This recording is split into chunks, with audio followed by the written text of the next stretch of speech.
hidden from the headlines is the man who helped broker Brittney Griner's release. Oh, look at that. Saudi Crown Prince Mohammed bin Salman, President Biden's favorite fist-bumping buddy. The Saudis released a statement today congratulating themselves for the mediation. The White House, well, they're not commenting on their involvement. Watch. Can you clarify, when the Saudis say that the Crown Prince MBS was involved in mediation efforts to secure Griner's release, is that true? Look, I don't have anything else to share beyond of what I've said. I'll refer you again, let them speak for themselves, but I'm not going to comment beyond what I just laid out. Only countries that actually negotiated this deal was the United States and Russia. All right. Meanwhile, Senator Bernie Sanders says he plans to introduce a war powers resolution next week to signal the U.S. does not support Saudi Arabia's war in Yemen. Will that cause a deeper rift between President Biden and the Crown Prince, or between President Biden and Bernie Sanders? Here with me now, the director of the Libertarian Institute and editorial director of antiwar.com, Scott Horton, is back. So what do you make of the deal, and what do you make of Saudi Arabia's involvement here? What does it say about U.S. foreign policy, and have we made a shift? Well, I'm not so upset about the lopsided trade here. I'm glad that she's out, and I'm not really an expert on Victor Bout. I'm sure he's a bad guy, but I don't see this as the one-sided humiliation that your previous guest sees it as. What's most important to me here is that we're talking to the Russians at all, and if they have to go through, Crown Prince Bonesaw to get it done, then I guess that's fine. It goes to show that we can negotiate with them. We still cooperate with the Russians and the Ukrainians in launching rockets into space. Still to this day, we have 2 or 3 times since the war broke out. And so we should be doing everything we can to negotiate with the Russians on Ukraine especially, but on all kinds of outstanding issues that we have, and put an end to this Cold War, this unnecessary Cold War that we have with Russia. And as far as Saudi Arabia is concerned, I'll take the favor, and I think we should repay it. And the truth is, I think that the Crown Prince really wants to back out of the war in Yemen right now.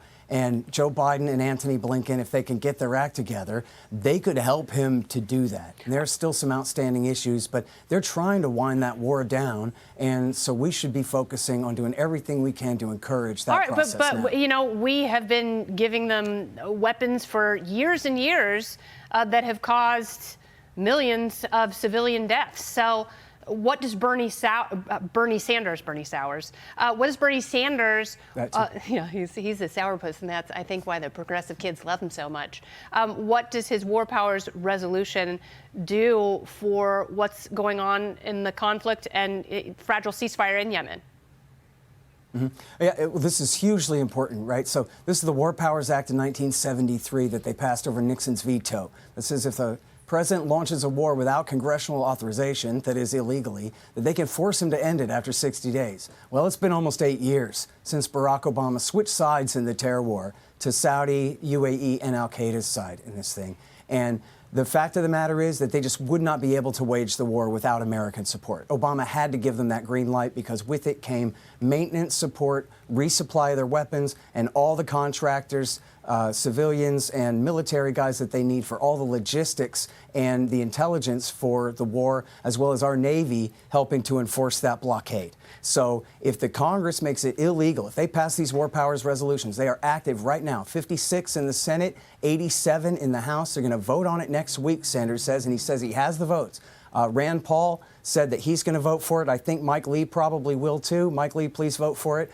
And they have 130 co-sponsors in the House, and these resolutions would make it illegal for Biden to continue to supply the bombs, the maintenance, the intelligence, the logistics, and the blockade support necessary for Saudi and UAE to continue this war. And then clearly the British and the French would follow suit if America packs it in. And the Saudis, again, they want to back out of this thing now. So what this really will do is force the president to do the right thing and help them back out of this stupid war they should not have launched 8 years ago. No, you're absolutely right. And, if this is one of the few areas areas where there's bipartisan support to withhold instead of spend and oppress, then it has to be the rational option. And everyone should call their congressperson and their senator and force them to support this.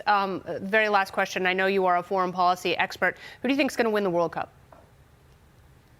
Oh, I have no idea about that stuff. But I will say, I know it's a lot to ask people to care about Yemen, but we just need you for like the next 4 business days, right? For, tomorrow, Monday, Tuesday, Wednesday, into next week. The lame duck session's almost over. Everybody go to 833stopwar.com. We got bullet points on the war, talking points for your senators and your congressmen, whether they're Republicans or Democrats. And we have everything you need right there, 833stopwar.com, and then that number will connect you right to Congress. There you go. Give them hell. And I think it's going to be either Brazil or France. Scott, thank you so much. Thank you.